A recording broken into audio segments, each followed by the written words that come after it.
दोस्तों नमस्कार। अभी मैंने स्क्रीन पर जो आपको दिखाया ये फिर से दिखाने जा रहा हूं।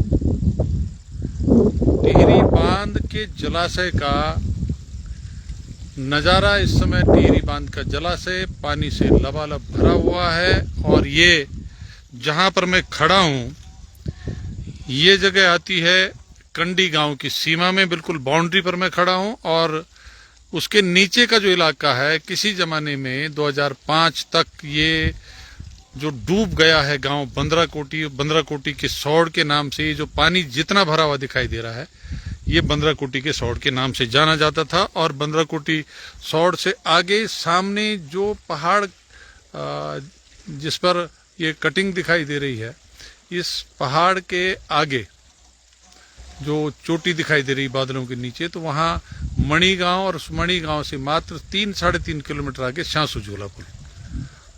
वापस मैं आपको अगर दिखाऊं, ये सामने का इलाका चिन्हैली सौड़ ब्लॉक का इलाका, यमुनोत्री विधानसभा का इलाका, और ये झील ऐसे ही चौड़ा हिस्सा इसका ये आगे तक गया तकरीबन चिन्हैली सौड़ तक। तो झील का ये विहंगम दृश्य, मैं इस झील को रोज अपने गांव से, अपने घर से देखता हूं। और यहां पर जब मैं इसके नजदीक आया तो मैं इसको देख करके, इसका वीडियो बना करके इसको आप तक पहुंचाने का लोभ स्मरण नहीं कर पाया, इसलिए कि आपको एक तो देखने में आनंद आएगा, आप सोचने को मजबूर होंगे कि अगर हम भी वहां पर जाकर के नजदीक से इसका नजारा कर सकते तो कितना बढ़िया होता। लेकिन उसके साथ साथ, नजारा करने के साथ साथ, मैं देख रहा था अभी वो बोट किनारे लग गई। ये सामने की तरफ जो दूर मकान छाया की वजह से नहीं चमक रहे हैं, वहां इस झील के ऊपरी साइड में दूर सबसे आखिर में एक छोटी सी चप्पू बोट खड़ी है। और ये इतना बड़ा फैला हुआ जल सैलाब, ये जल सैलाब नहीं कहेंगे इसको, जल सागर, इसमें एक बोट नहीं दिखाई दे रही। 2006 में पहली बार ऐसा पानी भरा था और हम तब से चिल्ला रहे हैं, तब से सरकारों से गुहार लगा रहे हैं, तब से मांग कर रहे हैं कि यहाँ पर पर्यटन गतिविधियों को विकसित करके यहाँ के बेरोजगार नौजवानों को रोजगार दिया जाए।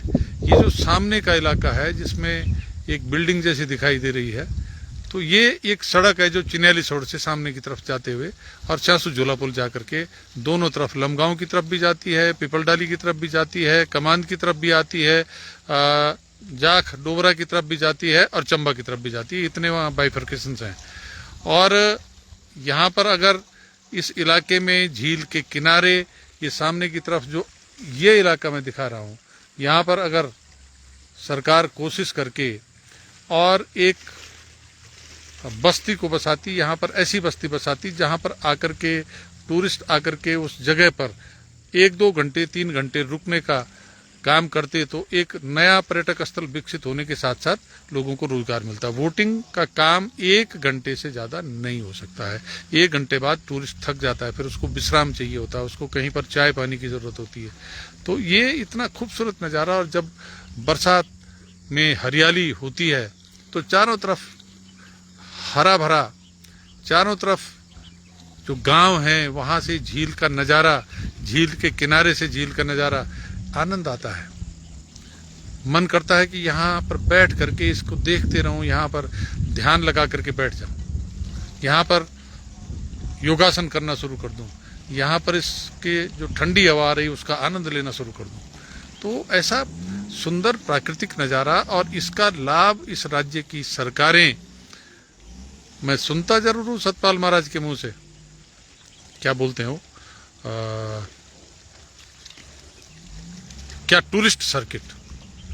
अमृता रावत जी पर्यटन मंत्री थी तब भी टूरिस्ट सर्किट सुनता था, दिनेश धनाई जी बने तब भी सुना, और उसके बाद अब फिर सतपाल महाराज जी हैं 2 टर्म से, वो पर्यटन मंत्रालय का मोह नहीं छोड़ पा रहे। मैंने सुना वो इधर कुछ टिहरी डैम के जलाशय डोबरा के आसपास कुछ खबरें आ रही हैं, जब पुष्ट होंगी तब उनको खोलूंगा।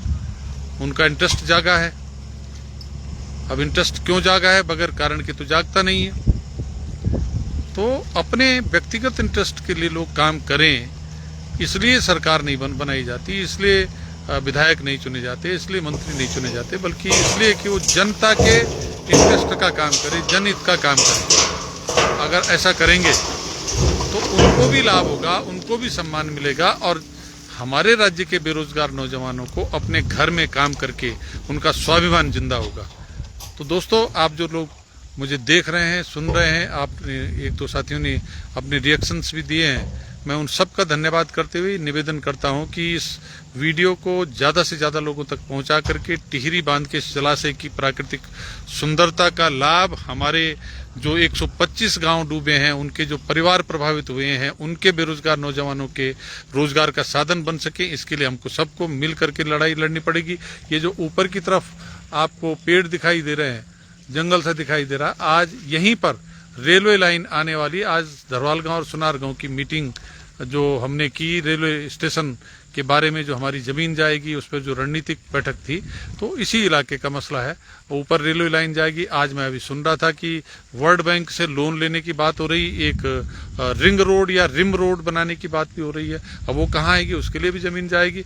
हम तो फिर पीठ पर हाथ धर करके भगा दिए जाएंगे। तो हमको भूमिहीन करने की भी कवायद सरकार की है, रेलवे लाइन ला करके उस पर भी सवाल चलेंगे और उनको चलाएंगे। लेकिन इस राज्य के बेरोजगार नौजवानों को टिहरी बांध जैसे जलाशय के अलावा जो और नए विकसित हो रहे पर्यटक स्थल हैं, उन सब में रोजगार मिल सके, इस लड़ाई को लड़ने में सबको साथ आना चाहिए। आप सबका धन्यवाद। जय हिंद, जय उत्तराखंड।